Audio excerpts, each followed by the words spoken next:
नमस्कार, स्वागत है आपका एनबी न्यूज में और मैं हूं आपके साथ रुचिका रावत और आप देख रहे हैं अपड़ू उत्तराखंड। मुख्यमंत्री पुष्कर सिंह धामी ने वाड़ पहुंचकर लाटू धाम के कपाट खुलने के बाद दर्शन किए। इसके साथ ही सीएम धामी ने नंदा देवी राज जात को भव्य और दिव्य बनाने के लिए जिला स्तरीय अधिकारियों के साथ बैठक की। आपको बता दें कि सोमवार को वैशाख पूर्णिमा के पूर्व पर देवाल के पौराणिक और ऐतिहासिक लाटू धाम के कपाट विधि विधान से पूजा अर्चना के साथ खोल दिए गए।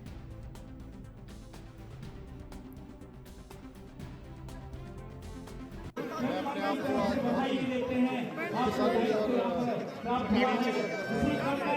एक ऊर्जा से ओत पा रहा हूँ। भगवान के आज दर्शन ये सौभाग्य से ही हमको प्राप्त हुआ है। ये धाम हमारा विकसित हो, इसके आसपास हेलीपैड बने, अन्य सुविधाएं बने, पार्किंग बने, माँ नंदा राज जात यात्रा भी हमारी होनी है। रोड का भी सब वो पूरे राज्य की हमारी यात्रा है। उस यात्रा के निमित्त सभी तैयारियां हम आगे बढ़ा रहे हैं। लाटू भगवान की कृपा से, माँ भगवती की कृपा से, माँ नंदा की कृपा से ये यात्रा हमारी ऐतिहासिक है। उसके निमित्त सड़कों का निर्माण है, अन्य अवस्थापनाएँ हैं, स्कूलों के सौंदर्यीकरण है, अन्य जो हमारे पुल हैं वो सब बनने जो भी अवस्थापनाएँ यात्रा को सुव्यवस्थित बना सकती हैं, उसके लिए सभी प्रयास आगे बढ़ाए गए।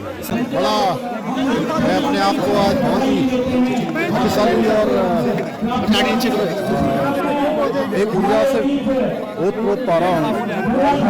लाटू धाम के आज दर्शन और ये सौभाग्य उनकी कृपा से ही हमको प्राप्त हुआ है।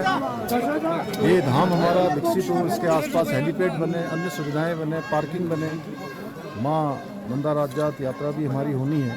रोड का भी सब वो पूरे राज्य की एक हमारी यात्रा है। उस यात्रा के निमित्त भी सभी तैयारियां हम आगे बढ़ा रहे हैं। लाटू भगवान की कृपा से, माँ भगवती की कृपा से, माँ नंदा की कृपा से ये यात्रा हमारी ऐतिहासिक हो। उसके निमित्त सड़कों का निर्माण है, अन्य अवस्थापनाएँ हैं, स्कूलों के सौंदर्यीकरण हैं, अन्य जो हमारे पुल हैं वो सब बनने जो भी अवस्थापनाएँ यात्रा को सुव्यवस्थित बना सकती हैं, उसके लिए सभी प्रयास आगे। भाजपा प्रदेश अध्यक्ष महेंद्र भट्ट ने कहा कि जब भी आतंकवादी घटना होगी तो भारत उसे एक युद्ध के रूप में देखेगा और उसे पाक प्रायोजित आतंकवादी करार देते हुए उसका मुंह तोड़ जवाब देगा। आगे उन्होंने कहा कि हमारा उद्देश्य आतंकवादियों को मिट्टी में मिलाना था और हम अपने उद्देश्य की ओर आगे बढ़ रहे हैं। हमारा उद्देश्य आतंकवादियों को मिट्टी में मिलाना था, उस उद्देश्य की ओर हम आगे बढ़े। और जब उनके द्वारा कोई प्रतिक्रिया हुई तो हमने उसमें अपनी प्रतिक्रिया देना स्वाभाविक था। 6 रेलवेज हमने नष्ट किए, एयर डिफेंस के सिस्टम को हमने खत्म किया, पाकिस्तान के एक भी ड्रोन और मिसाइल को धरती पर नहीं उतरने दिया। आतंकवादियों को के जो टॉप कमांडर थे वो आज दुनिया छोड़कर चले गए हैं। आतंकवादी ठिकानों को हमने नष्ट किया है। और कल सीज फायर से पहले जब ये नीति बनी कि हम किस आधार पर कर रहे हैं, तो हमने कहा जब भी आतंकवादी घटना होगी उसको एक युद्ध के रूप में भारत देखेगा और किसी भी तरीके से आतंकवाद को कम से कम बर्दाश्त नहीं किया जाएगा। पाकिस्तान प्रायोजित वो आतंकवादी कहलाएगा और उसका उत्तर हम जिस प्रकार से आज दिया है। उत्तराखंड में बीजेपी कल सुबह 7 बजे तिरंगा यात्रा निकालने जा रही है, जिसमें हिंदू, मुस्लिम, सिख और ईसाई धर्मों के गुरु शामिल होंगे। वक्फ बोर्ड अध्यक्ष शादाब शम्स ने बताया कि यह यात्रा राष्ट्रीय एकता और गौरव का प्रतीक होगी। भाजपा इस मौके पर ऑपरेशन सिंदूर की उपलब्धियां जनता को बताएगी, कैसे मोदी सरकार ने संकट में फंसे नागरिकों को सुरक्षित निकाला। वही यह यात्रा सांप्रदायिक सौहार्द और राष्ट्रभक्ति का संदेश लेकर निकाली जाएगी।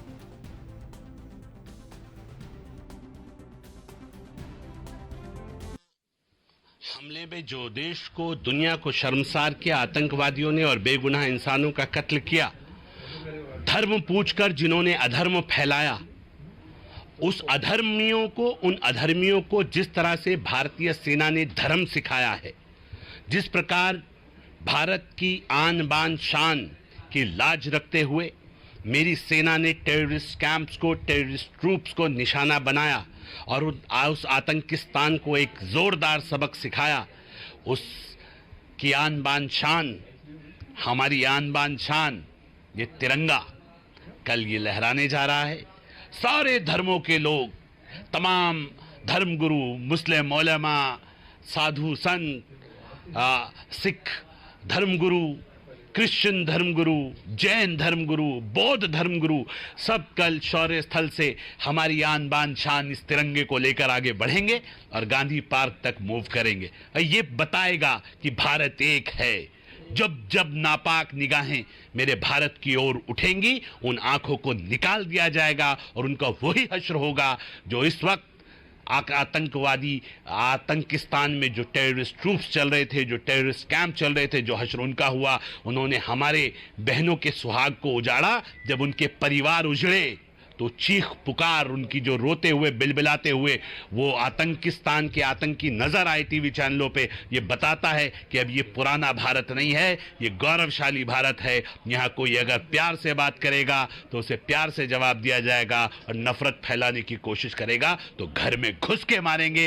अब कल उसका जश्न मनाते हुए हम भारतीय होने के नाते सारे भारतीय एक साथ नजर आएंगे, और मुझे लगता है कल की यात्रा ऐतिहासिक यात्रा होने वाली है। हम शौर्य धाम भी हैं, हम सैन्य धाम भी हैं, हम दुनिया की आन बान शान हैं, और मुझे लगता है देवभूमि एक बड़ा। देश भर में जातिगत जनगणना कराने के मामले को लेकर लगातार हो रही सियासत अब एक बार फिर अपने चरम पर है। बीते दिनों भाजपा सरकार के द्वारा जनगणना के साथ जातिगत जनगणना को कराने की बात की गई है, लेकिन सरकार के इस फैसले को कांग्रेस अपनी जीत बता रही है, तो वहीं दूसरी तरफ भारतीय जनता पार्टी अपनी पीठ थपथपा रही है। अभी इसे लेकर दोनों दल के एक दूसरे पर जमकर कटाक्ष कर रहे हैं।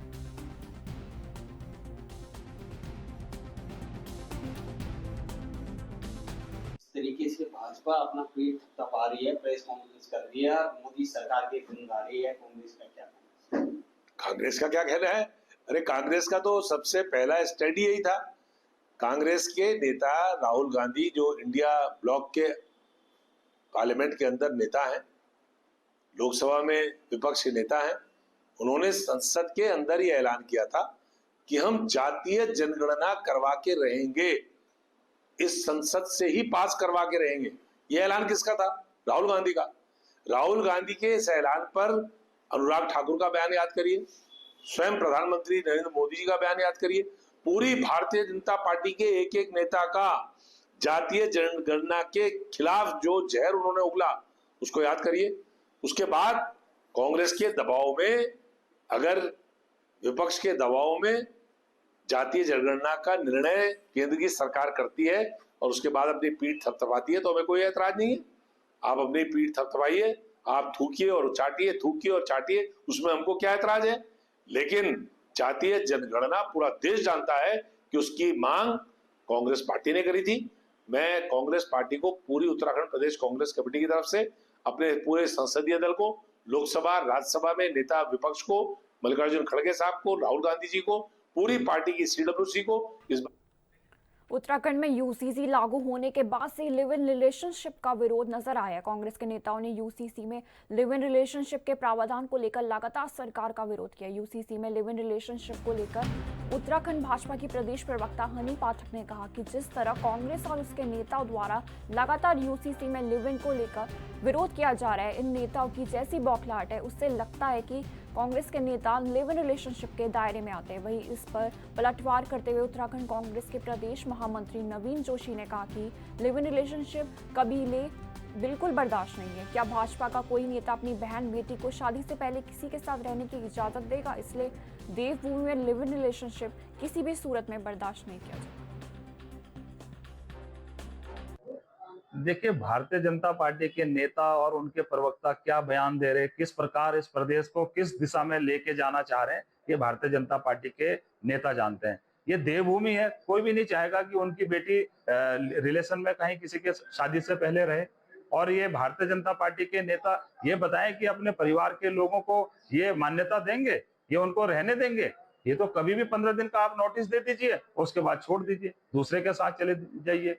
इस प्रकार का जो ये इन्होंने नियम बनाया है बिल्कुल भी स्वीकार योग्य नहीं है। और जो ये आरोप लगा रहे हैं कि कांग्रेस के नेता लिव इन को बढ़ावा दे रहे हैं, भारतीय जनता पार्टी के नेताओं की लंबी लिस्ट है। अगर एक साइड से मैं बोलना चाहूंगा तो एक शाम तक हो जाएगी कि इनके नेता लिव इन में कितने लोग ये रहे हैं। ये लिव इन को बढ़ावा दे रहे हैं। देवभूमि उत्तराखंड की जो संस्कृति है इसको बिल्कुल भी परमिशन नहीं देती। इसलिए सरकार को देवभूमि को मद्देनजर रखते हुए, यहाँ के लोगों की जनभावनाओं को मद्देनजर रखते हुए इस प्रकार की बातों से बचना चाहिए। और क्योंकि अभी देखिए लिव इन के बाद ये जो इन्होंने नियम लागू किया है उसके बाद कितनी घटनाएं अभी देखने को मिली है। कई लोग जो इसमें लिव इन में रह रहे हैं उनमें जैसे घटनाएं हुई अभी देखा कि उसमें मर्डर भी हो गया है और कई लोगों ने छोड़ भी दिया है। इस प्रकार के केस जो सामने आ रहे हैं, लिव इन में इसकी मान्यता के बाद उसको रोकथाम नहीं हो पाई है। इसको सरकार को इसके नियम लगाने के बाद इसकी मॉनिटरिंग करनी चाहिए थी। सबसे पहले तो ये लगाने की आवश्यकता क्या पड़ी देवभूमि के अंदर। ये भारतीय जनता पार्टी का असली चेहरा जनता के सामने आया है, इसको कोई भी वर्ग स्वीकार नहीं कर रहा है। देखिए, कांग्रेस के अगर पदाधिकारियों के बारे में देखा जाए तो कांग्रेस के नाम लेकर अगर मैं डायरेक्ट बोलना चाहूँ तो इनके वरिष्ठ से वरिष्ठ नेता लिव इन रिलेशनशिप में रह रहे हैं और उन्होंने कहीं किसी से परमिशन नहीं ली है। अगर 2-4 के नाम ले दिए जाए तो हरीश रावत जी जैसे, हरीश धामी जी जैसे कई इनके नेता हैं और इनके माननीय प्रदेश अध्यक्ष भी लिव इन रिलेशनशिप को बढ़ावा देने की कगार का पूरा कार्य कर रहे हैं। तो जो ये इस तरीके की मनगढ़ंत बात कर रहे हैं उस चीज को उनको एक बार के लिए सोचना चाहिए। और मैं इनसे एक सवाल पूछना चाहती हूँ कि कोई भी बच्चा अगर दारू पीता है या सिगरेट पीता है तो अपने पेरेंट्स से पूछकर नहीं लेता है। उसी प्रकार से लिव इन रिलेशनशिप में जो रहने वाले लोग हैं उनको जब अपने पेरेंट्स से परमिशन लेनी होगी, उनके पुलिस थाने में परमिशन लेनी होगी, तो निश्चित तौर पर जो लिव इन रिलेशनशिप के नाम पे इस तरीके से लोगों के साथ गलत व्यवहार होता है, अमानवीय ढंग से उनकी हत्या होती है, ये सारी चीजों में रोक लगेगी और ये सारी चीजें बंद होगी। तो कहीं ना कहीं जो यूसीसी के जरिए ये प्रावधान डाला गया हमारे यशस्वी मुख्यमंत्री श्री पुष्कर सिंह धामी जी के द्वारा, वो यह दर्शाता है कि उत्तराखंड राज्य में किसी भी प्रकार का देवभूमि के माहौल को खराब करने वाला कोई कुकृत्य होता है तो उसको रोकने के लिए हमारी धामी सरकार पूरी तरीके से धरातल पर अच्छा और एक सुंदर देवभूमि बनाने के कार्य में एकदम प्रथम स्थान की तरफ उत्तराखंड।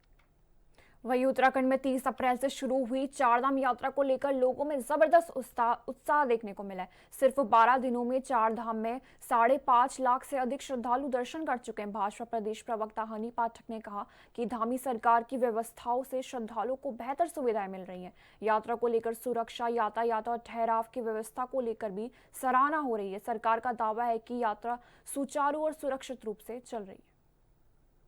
देखिए, जिस प्रकार से प्रथम पखवाड़े में ही 5.5 लाख से ज्यादा श्रद्धालु यहाँ पर दर्शन कर चुके हैं और 27 लाख से ज्यादा का आंकड़ा रजिस्ट्रेशन का पार हो चुका है, वह यह दर्शाता है कि आने वाले श्रद्धालुओं के, तीर्थयात्रियों की जो सुख सुविधाएं यहाँ पर करी जा रही है वो पूरी तरीके से सही है। अच्छे भोजन की व्यवस्था, पानी की व्यवस्था और जो तीर्थयात्री हमारे यहाँ पर आएंगे उनके लिए अच्छे शौचालय की व्यवस्था, ये पूरी तरीके से धरातल पर दिखाई दे रही है और तीर्थयात्री यहाँ पर आकर काफी खुश नजर आ रहे हैं। और स्वयं हमारे मुख्यमंत्री श्री पुष्कर सिंह धामी जी भी यात्राओं को लेकर लगातार फीडबैक ले रहे हैं और जो लोग औचक निरीक्षण कर रहे हैं, यात्रियों की सुख सुविधाओं का ध्यान रख रहे हैं, वो सब चीजें यह दर्शाती है। और ये आंकड़ा, मेन तौर पे ये आंकड़ा यह दर्शाता है कि चारों धाम में जो हमारी यात्रा चल रही है वो पूरी तरीके से सुचारू रूप से चल रही है। और आने वाले वक्त हो गया छोटे से ब्रेक का, फौरन लौटेंगे।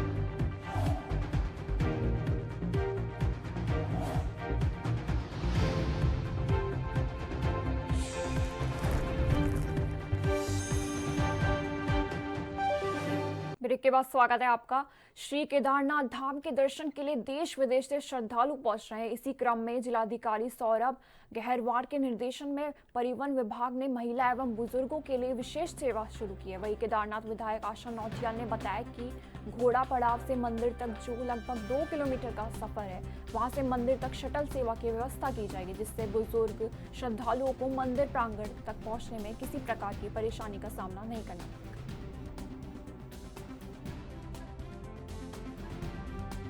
साबित होगा, जबकि घोड़े खच्चर वहाँ पर काम ढंग से नहीं। देखिए, ट्रैकर तो जहाँ से मतलब हमारा घोड़ा पड़ाव है और वो ट्रैकर केदारनाथ में ही है, तो जहाँ से वो उतरेंगे, जितनी जगह वहाँ पैदल जाने के लिए मंदिर तक है, 2 किलोमीटर 1.5 किलोमीटर वो पड़ता है, तो वहाँ से वो यात्री को मंदिर तक ले जाएंगे।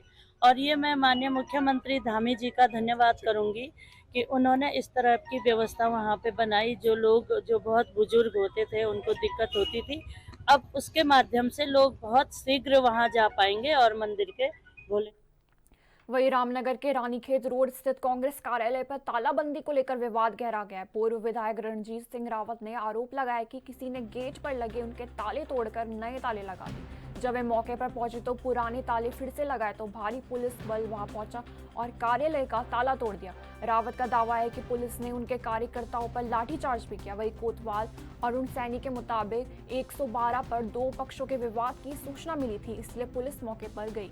फिलहाल माहौल तनावपूर्ण है, पुलिस तैनात कर दी गई।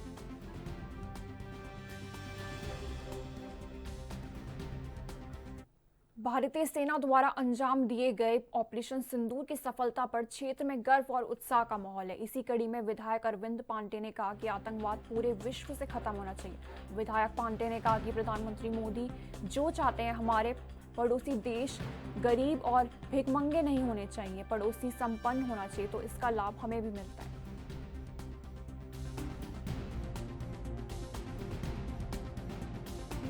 भारत है और देश के प्रधानमंत्री हमेशा कहते आए हैं कि हम पड़ोसी मुल्क से कभी युद्ध नहीं चाहते, हम मित्रवत संबंध चाहते हैं।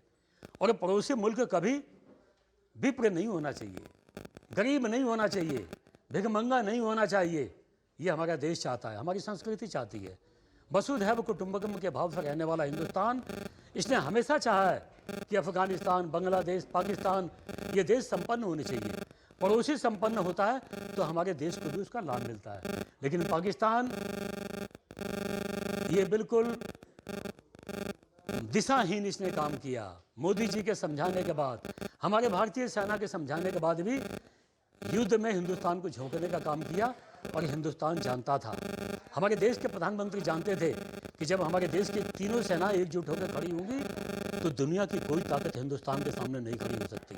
और यही हुआ कि लोग अंदाज़ा लगाते थे कि 15-20 दिन युद्ध चलेगा।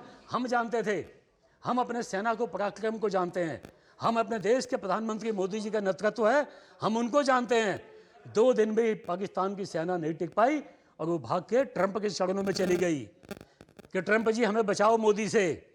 और मोदी से ट्रंप ने कहा कि मोदी जी ये आपके जो दुश्मन है, जो बेवजह लड़ने की बात करते थे, आतंकवाद को बढ़ावा देते थे, ये माफ़ी मांगने आ गए हैं, कृपया इनको माफ़ कर दो। तो मोदी जी ने एक बड़प्पन दिखाते हुए, हमारे देश ने बड़प्पन दिखाते हुए सीज फायर का स्वागत किया। लेकिन ये कहते हुए कि भविष्य में कभी भी कोई आतंकवादी घटना होगी तो मान के चलना कि युद्ध उस दिन चालू हो जाएगा। आतंकवाद ऐसे तो खत्म होता है। और वही उत्तराखंड के ऋषिकेश नगर निगम के मेयर बनते ही मेयर शंभू पासवान और नगर आयुक्त शैलेंद्र नेगी का विवाद शुरू हो गया था, जो अभी तक थमने का नाम नहीं ले रहा है। और बताया जा रहा है कि जीपीएस गाड़ी को लेकर यह विवाद शुरू हुआ है। इसी बीच ऋषिकेश मेयर शंभू पासवान ने अपने निजी वाहन से भाजपा मुख्यालय देहरादून पहुंचे और नगर आयुक्त पर जुबानी हमला करने से भी नहीं चूके।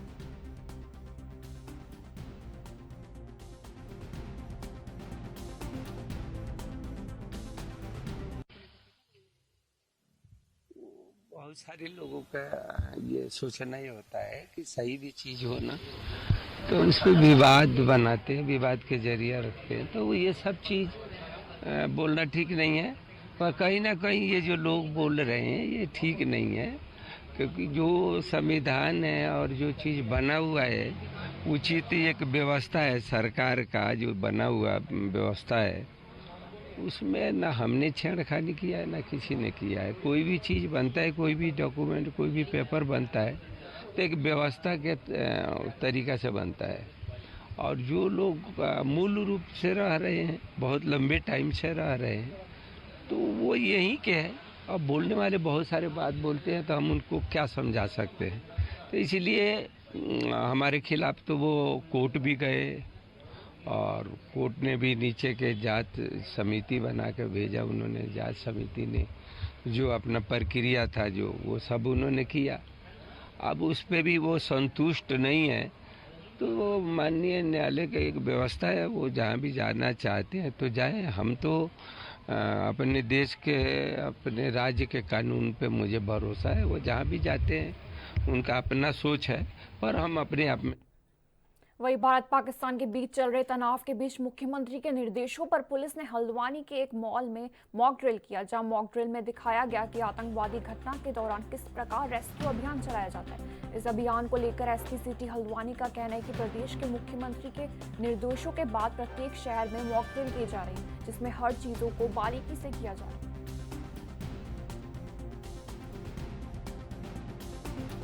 देखिए, मॉक ड्रिल के कुछ मल्टी फैसेटेड एंगल्स होते हैं जिनको काम करती है। एक तरफ वो जनता को जागरूक भी करती है और अपनी जो फोर्सेस हैं उनको बैटल प्रिपेयर्ड भी रखती है।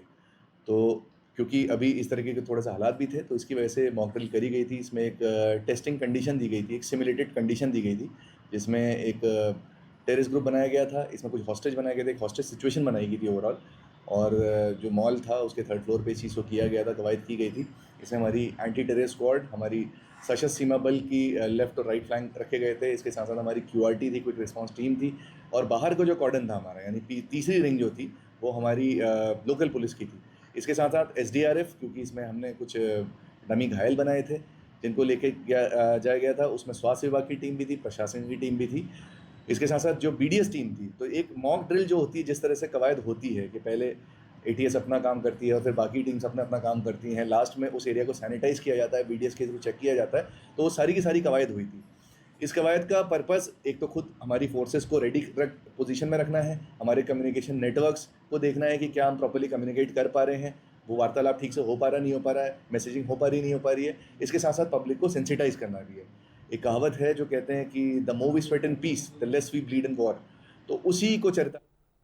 वही भारत पाकिस्तान के बीच कम हुए तनाव के बाद चारधाम यात्रा एक बार फिर से तेजी पकड़ती हुई दिखाई दे रही है। यात्रियों को संख्या में इजाफा होने से यात्रा संचालित करने वाले संयुक्त रोटेशन व्यवस्था समिति के चेहरे पर भी रौनक नजर आई है। उम्मीद है कि स्कूलों की छुट्टी पड़ते ही चारधाम यात्रा चरम पर होगी। बता दें कि भारत पाकिस्तान के बीच चल रहे तनाव का असर चारधाम यात्रा पर भी देखा गया। संयुक्त रोटेशन व्यवस्था समिति के अध्यक्ष भूपाल सिंह नेगी ने बताया कि 9 और 10 मई तक यात्रियों की संख्या में गिरावट दर्ज की गई। वहीं 11 मई से यात्रियों की संख्या में वृद्धि हुई।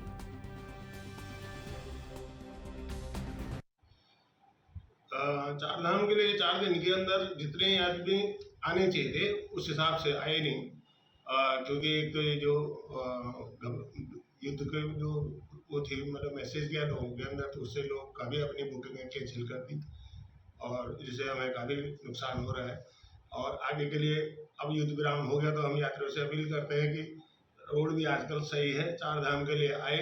आजकल अभी आपकी यात्रा बड़ी सुरक्षित रहेगी। बाद में बारिश होती है, बारिश से भी व्यवधान हो जाता है, रोड में दिक्कत आ जाती है। तो आजकल आपकी यात्रा बहुत सकुशल रहेगी।